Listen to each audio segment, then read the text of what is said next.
Hello, sustainable friends, and welcome to Let's Act, Sustainably Developing Africa and Beyond podcast. Here we will share bold and innovative solutions that will help us tackle social, economic, and environmental issues that affect sustainable development. The Let's Act podcast series will amplify voices of people from communities, businesses, academia, civil society organizations, and more who will share real experiences that will drive development for an Africa we want. My name is Tokumbo, Tokes for short, Ifachiroti, and I am your host. It is time. Let's act, Africa. Hello, and welcome to our podcast titled Let's Act, Sustainably Developing Africa and Beyond. Today, our topic is Spheres of Influence, Why Stories and Culture Inspire Me. Now, I have a wonderful guest with me today. Her name is Christiana Adekunle, and I can't wait for her to just spill the beans on this topic. Christiana, how are you? I'm very well, thank you. How are you, Tux? I'm good, thank you. And thanks for coming to our podcast today. You're welcome. Thank you. Now, I am excited, as I said, to have you on because I saw a beautiful post that you put up on LinkedIn not so long ago. And it was all about culture, how it inspires you, what you did in school, how you're paying things forward, and some key authors, that resonate with you. So I'm just going to start my first question by asking, tell me more about yourself. Thank you, Tux. So my name is Christiana Adekunle, and Oluwayemisi means the Lord has elevated me. I work in the Financial Crime and Compliance Department at Safris, where I am an operations assistant manager. My cultural heritage is from Nigeria. So I am from Nigeria, which is in West Africa. I'm actually from Ijebu in Ogun State, which is a subgroup of the Yoruba people of southwestern Nigeria. I love all things Nigerian. So I love our music. I love our food. Our food is rich in carbs, but I love it. One dish that I particularly love is ikokore. So let me just tell you a bit about myself as an Ijebu person. So Ijebu people are very vibrant. We are known as Ijebu Omalare. We are the epitome of flamboyance, colorful pageantry, splendor, steeze, pomp, and ceremonious beauty, garnished with pride. We love fashion. We love dressing up. We love being creative. We love big, bold jewelry, and we love makeup. So that's just a little snippet of who I am. I'm just picturing you at a party now with all the glam that you talked about. I have been opportunity to attend quite a number of parties, and I have quite a number of friends from Ijebu. So everything you talked about resonates with me. Absolutely. But thanks for sharing. You're So welcome. I know in terms of your, sphere of influence, do you want to share with me whom you find particularly inspiring? Well, at this time, I would like to say I was inspired by one man by the name of Patrick Hutchinson. So he was a guest speaker at our Black History Month 2024 event that we had at my workplace. And he happened to be one of the supporters at the Black Lives Matter protest back in the day. And he did something quite remarkable. The picture, the images that came out of that event were very iconic. So what we saw was this Black strong man pick up an anti-Black Lives Matter protester on his back and try to drag him out or carry him out to safety in the middle of an uproar, in the middle of people protesting, in the middle of people trying to get to this white man, trying to beat him up, essentially. So that act of bravery is what inspired me. Because as you know, Tokes, today, the first thing that people want to do is whip out their phones and be in the moment and send a message that I was here. Those things don't particularly help these days. What we need people to do is put away your phone and help, or send for the police or emergency services. So this young man, particularly this month, inspired me a great deal. One of the things that I'd like to broach on is because, when we talk about growing up, culture kind of builds us, and our heritage sometimes paves the way or path for us. And when we grow up, defines who we are. So would you like to share about maybe when you were growing up in school? Did culture mean anything to you at that time? Was there like an educational tool you could hold on to then, which has empowered you till this day? Culture, yes. So I schooled in Nigeria. My secondary school was in Nigeria.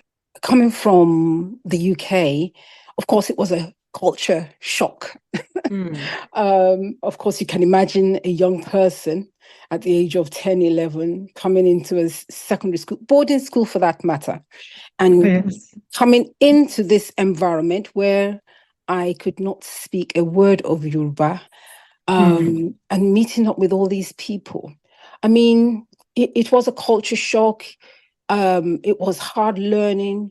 But what I can say from that is all of the things that I learned till today, whenever I don't go to Nigeria often, but I promise you, Tokumbo, when I go to Nigeria, I feel at home. I feel I have arrived. I feel that I belong. So culture plays a really crucial role in bringing people together. It serves as a unifying force. It binds individuals together, because when you come together with people that share the same values, the same beliefs, the same traditions, the same customs, it brings a sense of, I belong. This is where I belong. So that has really stayed with me. What did I enjoy when I went to boarding school in Nigeria? I enjoyed reading the books. We had something called Tales by Moonlight, where you would sit around the elders and they would tell you stories, I enjoyed all of those things. I enjoyed some of the poems I got to learn about. I enjoyed reading. In school, I read about Things Fall Apart. That was one of the books that I read. I also read Half of the Yellow Sun, and also read Purple Hibiscus. Now, these were stories told by very prominent people in Nigeria. So Things Fall Apart was a masterpiece of Chinua Achebe. Half of the Yellow Sun was written by Chimamanda Ngozi Adichie. So all of those tell stories of Nigerian culture. Yeah, those stories tell us about the lives, the characters played in there. They just serve to educate you. They speak of people's resilience in the face of challenges and adversity. So yes, those stories till today, they empower me. They give me a sense of, I can do this, because those that have gone on ahead of me have done it successfully. So yes, there is no gain without pain. These people have actually suffered one way or another, but still they have risen up strong. Their stories have become success stories, and they've paved way for most of us today. You mentioned Chinua Achebe, and I think I've heard that a movie or a film production is underway. Idris Elba might be acting, one of the roles there. And it's so interesting because it's things like this that keep our culture alive. So be it theater, be it turning them into a movie, or whatever, these are the kind of tools or learning aids that we need to ensure that that culture is kept alive. What are your thoughts Absolutely. about that? Mm, Absolutely. It's very important. It's very important to keep our stories alive. And mm, yes, these stories keep getting rewritten. One thing that we aim for is that when the story gets rewritten from a different perspective, we tell the truth in another dimension to mm. enlighten us, to make us aware of, okay, so this is how the story was told back in the day, but this is a new dimension, and this is how it relates to the generations of today. Interesting, because that relation to the generations of today, when you mentioned maybe back in school, sometimes, this like tales by moonlight or you're there with your friends, because I went to several boarding schools in Nigeria as well. Oh, There was a wow. lot of fun, a lot of togetherness, a lot of laughter, playing pranks and all that. When you sit around together and you tell stories, or you listen to other people telling stories about what happened in their own family lives. So it brought us together, and that's a kind of bond that we all still have Share. up That's to correct. today. Yeah. And that's why you find a lot of people from schools that studied in Nigeria or Africa, a set day where everybody comes together, they eat, they have fun, they remember about what happened before, they go on travels. You know, that bond is always there. Do you think that that is still applicable this day, Well, especially in the United Kingdom, where you have I that strong bond of togetherness? I absolutely feel so. I absolutely believe that we do bond together, Tooks. If you know how it is, if anybody were to say, "Hey, this is what I'm celebrating today," you find that people will arise. You will Hmm. find that people that you haven't seen in years will show up. I did my mom's celebration of life because she passed away some 2 years ago. And it Hmm. was amazing to see the people, even people that I couldn't reach, couldn't invite because the list was long and endless, they showed Yes. up. They showed Mm. up and they sold the ashwebi, and it was just so nice to see them. So when I saw them, I just felt like, yes, you and I share a bond, and that is why you've decided to show up for me. And it really does touch my heart. I was going to use that word too, touching one's heart, because when you see that, you be like, who made an effort to come Effort, out for me? absolutely, for me. Yeah. And Yes, yeah, and I agree with you too. It's there, and it's one of the things that we as people in the diaspora try or strive to ensure we pass that on to the next generation, which is our children, because one of the things that I like talking about is sustainability in terms of growth, family life, education, and all that. And so you find out that a lot of people in the diaspora try to make sure that this family life, this knitting together, this being there for one another is carried on, and they understand and appreciate why we do this. And, I see it with the younger ones too, and it just gladdens my heart that at least we're trying our best and they are pulling up their socks as well. What do you think? absolutely. So whilst you were talking, I was just thinking of my daughter, Yeah. and particularly my son. My son would be like, so why do I have to go? Why do I have to go? Like, what's it got to do with me?